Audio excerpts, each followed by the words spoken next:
ভয় না পান তাহলে আমার দলের চেয়ারম্যানকে বিনা কারণে কেন 42 দিন জেল খাটালেন আপনারা বলুন।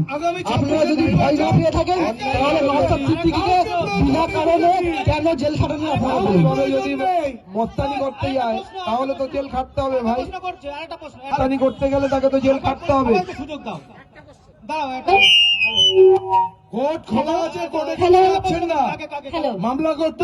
আচ্ছা, আমি একটা সাধারণ ভোটার হিসাবে আমি তোমাকে কোশ্চেনটা করছি। তুমি যে এক্ষুনি বললে বিজেপির কে করার কোনো প্রশ্নই নেই যদি আটাত হয়, তাহলে টিএমসি কে কেন করবে?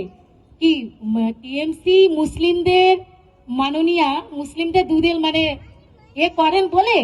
আর আমি আমি প্রথম থেকে রয়েছি, মাদ্রাসা নিয়ে কথা হচ্ছে। যদি সরকারে কোনো সময় তোমাদের দল আসে বা 2026-এ আসে, তাহলে আমাদের মতো হিন্দু ভাই বোনদের কোনো কিছু হবে না? শুধু সংখ্যালঘুদের জন্যই তোমরা থাকবে? নেতৃত্বের আপনারা কোনো কথা দেখাতে পারবেন না যেখানে কেবল আমরা শুধু মুসলমানদের কথা বলছি। আমরা কিন্তু সর্বধর্মের কথা বলে আসছি, এটা গেল 1 নম্বর।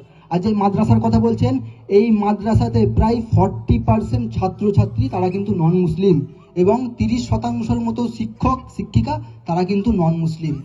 তাই আপনাকে এটা জেনে রাখা দরকার। আর একটা কি যেন প্রশ্ন করলেন উনি?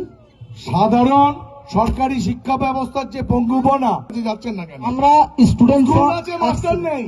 1 সেকেন্ড, এরকম 7,500 স্কুল বন্ধ হয়ে গেছে। আপনার কাছে ভুল করতে আছে, 25,000 স্কুল বন্ধ হয়ে গেছে। আরে ভাই, তোমার পাশের রাজ্যে বিহারে কত স্কুল প্রাইমারি স্কুল বন্ধ হয়ে আছে সেই হিসাব নাও আগে। বাংলায় একমাত্র এখানে প্রাথমিক শিক্ষা ব্যবস্থা গড়ে উঠেছে। আরে ভাই তোমরা